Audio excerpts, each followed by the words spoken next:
ጤና ይስጥልኝ የተወደዳችሁ ተከታታዮቻችን፣ ምጣኔ ሀብታዊ እድገት ለማህበራዊ ዋስትናችን በማለት ተግቶ ከሚሰራው ገበያ ሚዲያ የጥቅምት 29 ቀን 2018 ዓመተ ምህረት የዕለቱን የምዕራፍ 1 የዜና ዘገባችንን ይዘንላችሁ ቀርበናል። የዜና ዘገባችንን ስፖንሰር ያደረገልን አጋራችን ደግሞ የሮሃ ፎሬክስ ቢሮ ነው። በዜና ዘገባችን ላይ የሮሃ ፎሬክስ ቢሮን የዕለቱ የምንዛሬ ተመን የምናሳውቃችሁ ይሆናል። በዜናዎቻችን ላይ የተመረጡ ምጣኔ ሀብታዊ፣ ማህበራዊና ሌሎች ወቅታዊና አዳዲስ ጉዳዮችን አካተናል። እንድትከታተሉን እንጋብዛችኋለን። በቅድሚያም አርዕስቶችን።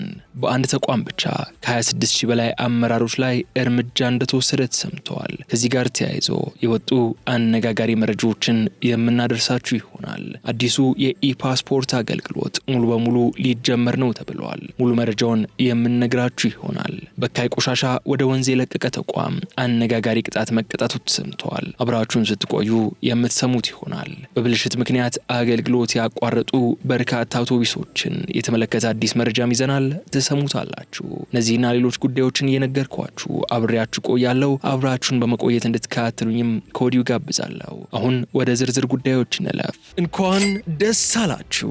ቴምር ሪል ስቴት በጉጉት ተጠብቋቸው የነበሩትን የሳር ቤትና አቧሬ ሳይቶች ሽያጭ ጀምረናል። የዛሬ ዓመት ሳር ቤት የሸጥነው ሳይት አሁን ላይ 19ኛ ፎቅ መድረሱን እናበስራለን። አሁን ደግሞ እዛው ሳይት አጠገብ አዲስ ሳይት ባለ 2 እና 3 መኝታ አፓርትመንቶችን መሸጥ ጀምረናል። በተጨማሪ በጉጉት ስትጠብቁት የነበረው አቧሬ ቤተ መንግስት ሳይት ሽያጭ ጀምረናል። ቀድሞው ለሚመጡ ደንበኞቻችን ታላቅ የ35% ቅናሽ አዘጋጅተን እየጠበቅናችሁ ነው። ባለ 2 መኝታ ከ5.7 ሚሊዮን ብር ጀምሮ፣ ባለ 3 መኝታ ከ8.5 ሚሊዮን ብር ጀምሮ ፈጥነው ይደውሉ። ለበለጠ መረጃ በ0935 40 7638 ወይንም 0948 77 76 72 በቀጥታ ወይም ዋትስአፕ እንዲሁም ቴሌግራም ያገኙናል።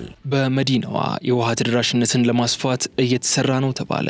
የአዲስ አበባ ውሃና ፍሳሽ ባለስልጣን በ2018 ዓ.ም በቀን እስከ 60,000 ሜትር ኪዩብ ውሃ በማምረት ከ600,000 በላይ የሚሆኑ የከተማዋ ነዋሪዎችን የንጹህ መጠጥ ውሃ አገልግሎት ተጠቃሚ እንዲሆኑ እየተሰራ መሆኑን አስታውቀዋል። ባለስልጣኑ እስካሁን 7 ጉድጓድ በለሚኩራ፣ 4 በንፋስ ስልክ ላፍቶ፣ 3 በአቃቂ፣ በቦሌ የካና አራዳ ክፍለ ከተሞች ደግሞ አንድ በድምሩ 17 ጉድጓዶችን ቆፍሮ ማጠናቀቁን የገለጸ ሲሆን ሌሎች 7 ጉድጓዶች ደግሞ በተለያየ የቁፋሮ ደረጃ ላይ ይገኛሉ ብለዋል። በተጨማሪም የመስመር ዝርጋታ፣ የፓምፕ ተከላና ሌሎች የኤሌክትሮሜካኒካል ስራዎች በመስራት በበጀት ዓመቱ መጨረሻ 60,000 ሜትር ኪዩብ ውሃ በማልማት ወደ ስርጭት ለማስገባት እቅድ ተይዞ በጥሩ አፈጻጸም ላይ እንደሚገኝ ተጠቁሟል።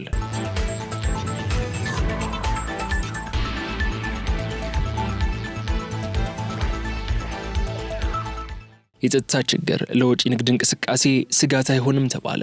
በኢትዮጵያ አንዳንድ አካባቢዎች ያለው የጸጥታ ችግር የወጪ ንግድን ለማከናወን በሚደረገው ሂደት ውስጥ ስጋት አለመሆኑን የንግድና ቀጠናዊ ትስስር ሚኒስቴር አስታውቀዋል። የገቢ ምርትን መቀነስ፣ የወጪ ንግድ ላይ ትኩረት በመስጠት በርካታ ስራዎች እየተሰሩ መሆኑን የሚኒስቴር መስሪያ ቤቱ የኮሚኒኬሽን ዳይሬክተር አቶ ወንድሙ ፍላቴ ገልጸው ከነዚህም ውስጥ የመንግስት የውጭ ምንዛሪ አስተዳደር ስርዓት በገበያ እንዲመራ ማድረግ አንድ መሆኑን አንስተዋል። በተጨማሪም በዚህ አጠቃላይ ለሀገር ውስጥም ሆነ ለውጭ ንግድ የሰላም መኖርና ነፃ የሆነ እንቅስቃሴ ወሳኝ መሆኑን በመግለጽ የጸጥታ ችግር ያለባቸው ቦታዎች ላይ የውጭ ምርቶች ላይ ጉዳት እንዳያደርስ ለማድረግ የመንግስት ጸጥታ አስከባሪ አካላት ጥበቃ የሚያደርጉበት አግባብ መኖሩን ገልጸዋል። በዚህም መሰረት የውጭ ንግድን ሊያስተጓጉል የሚችል ተግዳሮትና ስጋት እንዳልሆነ የገለጹም ሲሆን ያን ያክል ምርቶች ላይ ችግር የሚፈጥርበት ሁኔታ አለመኖሩንም ተናግረዋል።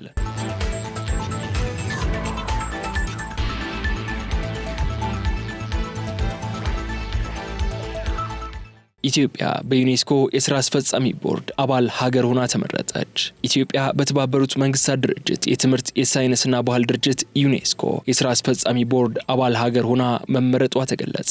ኢትዮጵያ በሳማርካንድ ኡዝቤክስታን እየተካሄደ በሚገኘው 43ኛው የዩኔስኮ ጠቅላላ ጉባኤ ላይ የሥራ አስፈጻሚ ቦርድ አባል ሀገር ሆና የተመረጠች ሲሆን የሥራ አስፈጻሚ ቦርዱ ከጠቅላላ ጉባኤውና ሴክሬታሪያት በተጨማሪ በዩኔስኮ ከ3ቱ መሰረታዊ አካላት አንዱ ሲሆን በጠቅላላ ጉባኤውም ይመረጣል ይሰጣል ተብሏል። በጠቅላላ ጉባኤው ስልጣን ስር የሚሰራው ቦርዱ ለተቋሙ የስራ መርሃ ግብርና በዋና ዳይሬክተር የቀረበለትን ተጓዳኝ የበጀት ግምት በመመርመር ከውሳኔዎች ጋር ለጠቅላላ ጉባኤ እንደሚያቀርብም ተጠቁመዋል። ቦርዱ እያንዳንዳቸው የ4 ዓመት የስራ ዘመን ያላቸው 58 ሀገራትን ያቀፈ ሲሆን ኢትዮጵያ እስከ ጎርጎሮሳውያኑ 2029 ድረስ በቦርድ አባልነቷ ከሌሎች ሀገራት ጋር በቅንጅትና በአብሮነት ለጋራ ውጤት እንደምትሰራም ተመላክቷል። ኢትዮጵያ በቦርድ አባልነት መመረጧ እንደ ሀገር ብሎም እንደ አህጉር የኢትዮጵያንና የመላው አፍሪካን ብሔራዊ ጥቅም ለማስጠበቅና ከዩኔስኮ ዓላማና ተልዕኮ አንጻር በባለብዙ መድረኮች ድምጿን ለማሰማት መልካም አጋጣሚን እንደሚፈጥር ከውጭ ጉዳይ ሚኒስቴር የተገኘው መረጃ ያመለክታል።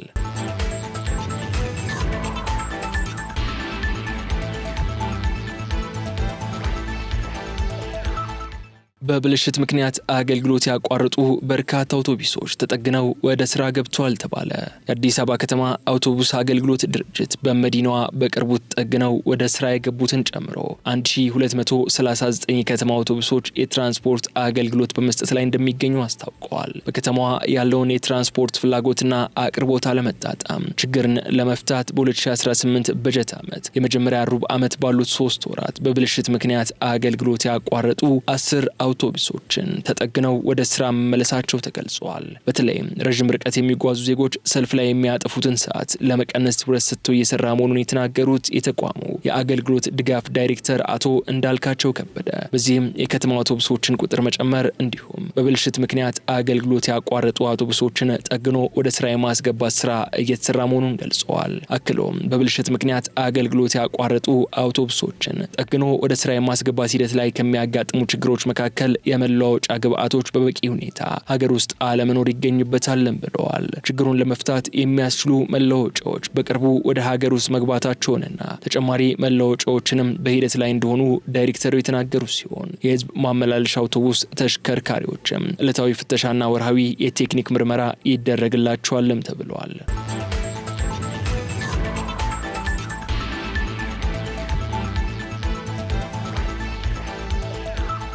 በካይ ቆሻሻ ወደ ወንዝ የለቀቀ ተቋም 1 ሚሊዮን ብር ተቀጣ። የአዲስ አበባ ከተማ አስተዳደር ደንብ ማስከበር ባለስልጣን ከአካባቢ ጥበቃ ባለስልጣን ጋር በመተባበር ፍሳሽ ቆሻሻ ማስወገጃ መስመር ከወንዝ ጋር በማገናኘት ወንዝ በመበከላቸው 1 ሚሊዮን ብር በመቅጣት አስተዳደራዊ እርምጃ መውሰዱ ተገለጸ። በኮልፌ ቀራኒዮ ክፍለ ከተማ ወረዳ 1 ዘነበ ወርቅ አካባቢ አህሪ የምርምር ተቋም ከወንዝ ጋር ፍሳሽ ቆሻሻ ማስወገጃ መስመር በማገናኘት ወንዝ መበከላቸው ተገልጿል። በዚህም ብክለቱ በአካባቢ ጥበቃ ባለሙያዎች በላቦራቶሪ በመረጋገጡ በደንብ ቁጥር 180/17 መሰረት 1 ሚሊዮን ብር መቀጣታቸው ተነግሯል። በከተማ አስተዳደሩ ከፍተኛ ወጪ በማውጣት ወንዝና የወንዝ ዳርቻዎች እየለሙ በመሆኑ ወንዞቹን በመበከል ለታለመለት ዓላማ እንዳይውል የሚያደርጉ ግለሰቦችና ድርጅቶች የሚወሰደው አስተዳደራዊ እርምጃ ተጠናክሮ እንደሚቀጥል ባለስልጣኑ አሳስበዋል። የከተማው ነዋሪዎችና ተቋማትም ከመሰል ተግባራቸው እንዲታቀቡ እያሳሰበ በሚኖርበት አካባቢ ህገወጥ ተግባራት ሲከናወኑ ካስተዋለም በነጻ ስልክ 9995 ጥቆማ እንዲሰጥ ጥሪውን አስተላልፈዋል።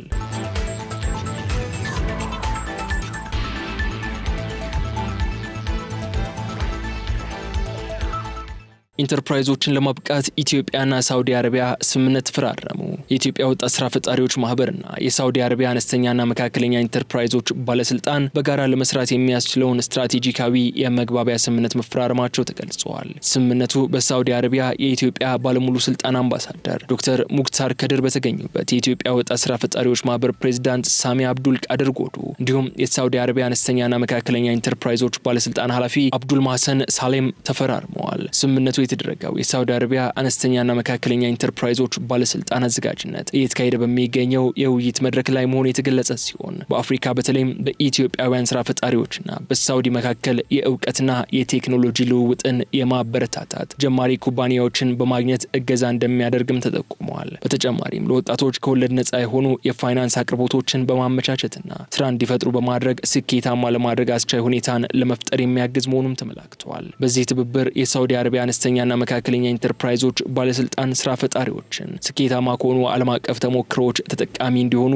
ትብብሮችን እንዲያሳድጉ ድጋፍ በማድረግ የተቀናጀ የንግድ አካባቢን ለመገንባት ያለው ቁርጠኝነት እንደሚያረጋግጥም ተገልጿል።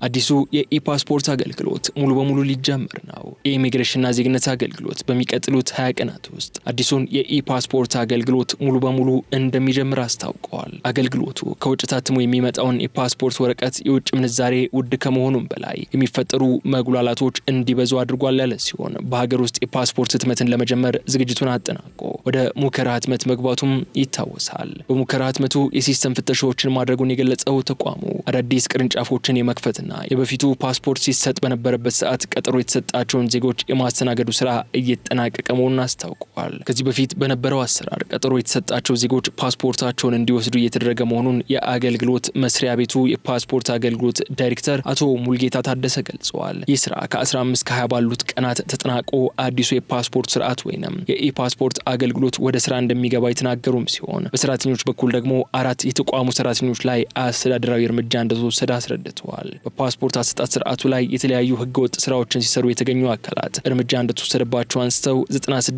የውጭ ሀገር ዜጎች ፓስፖርት ለማውጣት ሲሉ ተይዘው ለህግ አካላት ተላልፈው መስጠታቸው ገልጸዋል። በበጀት ዓመቱ 4 ሚሊዮን ፓስፖርት ለመስጠት መታሰቡን የገለጹት አቶ ሙልጌታ እስካሁን ባለው ጊዜ 630 ሺህ ፓስፖርት መስጠት መቻሉን አስታውቀዋል።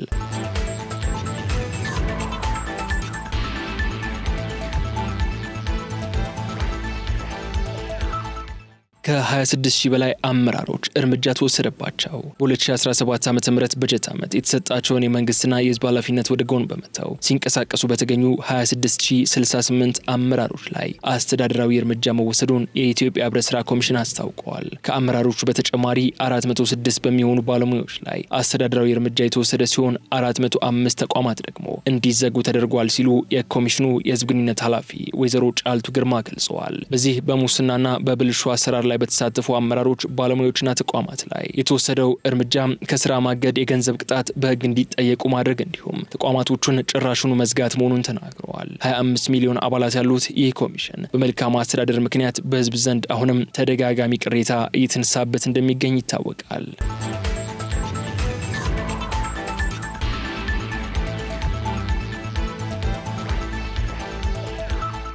የተወደዳችሁ ተከታታዮቻችን የዕለቱን የምዕራፍ 1 የዜና ዘገባዎቻችን የተከታተላችሁትን ይመስል ነበር። አሁን ደግሞ የሮሃ ፎሬክስ ቢሮ የዕለቱ የምንዛሪ ተመን እናሳውቃችኋለን። በዛሬው ዕለት ሮሃ የፎሬክስ ቢሮ አንዱን የአሜሪካ ዶላር 173 ብር ከ9 ሳንቲም በመግዛት 177 ብር ከ38 ሳንቲም ሽጧል። አንዱን የታላቋን ብሪታንያ ፓውንድ ስተርሊንግ 219 ብር ከ2 ሳንቲም ተገዝቶ 223 ብር ከ58 ሳንቲም ተሽጧል። አንዱን ዩሮ 194 ብር ከ01 ሳንቲም ተገዝቶ 197 ብር ከ89 ሳንቲም ተሽጧል። አንዱን የስዊስ ፍራንክ 203 ብር ከ85 ሳንቲም ተገዝቶ 207 ብር ከ93 ሳንቲም ተሽጧል። አንዱን የአረብ ኤምሬት ድርሃም 46 ብር ከ2 ሳንቲም ተገዝቶ 47 ብር ከ12 ሳንቲም ተሽጧል። አንዱን የሳውዲ ሪያል 45 ብር ከ65 ሳንቲም ተገዝቶ 46 ብር ከ56 ሳንቲም ሲሸጥ የቻይና ዩዋን ደግሞ 22 ብር ከ81 ሳንቲም ተገዝቶ 23 ብር ከ27 ሳንቲም መሸጡን ሮሃ የፎሬክስ ቢሮ ይፋ ያደረገውን የዕለቱን የውጭ ምንዛሬ ተመን ያሳያል።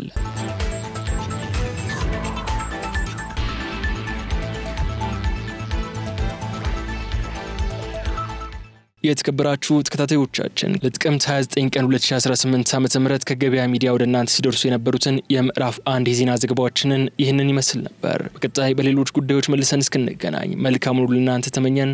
ሰላም። እንኳን ደስ አላችሁ። ቴምር ሪል ስቴት በጉጉት ተጠብቋቸው የነበሩትን የሳር ቤትና አቧሬ ሳይቶች ሽያጭ ጀምረናል። የዛሬ ዓመት ሳር ቤት የሸጥነው ሳይት አሁን ላይ 19ኛ ፎቅ መድረሱን እናበስራለን። አሁን ደግሞ እዛው ሳይት አጠገብ አዲስ ሳይት ባለ 2 እና 3 መኝታ አፓርትመንቶችን መሸጥ ጀምረናል። በተጨማሪ በጉጉት ተጠብቁት የነበረው አቧሬ ቤተ መንግስት ሳይት ሽያጭ ጀምረናል። ቀድመው ለሚመጡ ደንበኞቻችን ታላቅ የ35 በመቶ ቅናሽ አዘጋጅተን እየጠበቅናችሁ ነው። ባለ 2 መኝታ ከ5.7 ሚሊዮን ብር ጀምሮ፣ ባለ 3 መኝታ ከ8.5 ሚሊዮን ብር ጀምሮ ፈጥነው ይደውሉ። ለበለጠ መረጃ በ0935 40 7638 ወይም 0948 77 76 72 በቀጥታ ወይም ዋትስአፕ እንዲሁም ቴሌግራም ያገኙናል።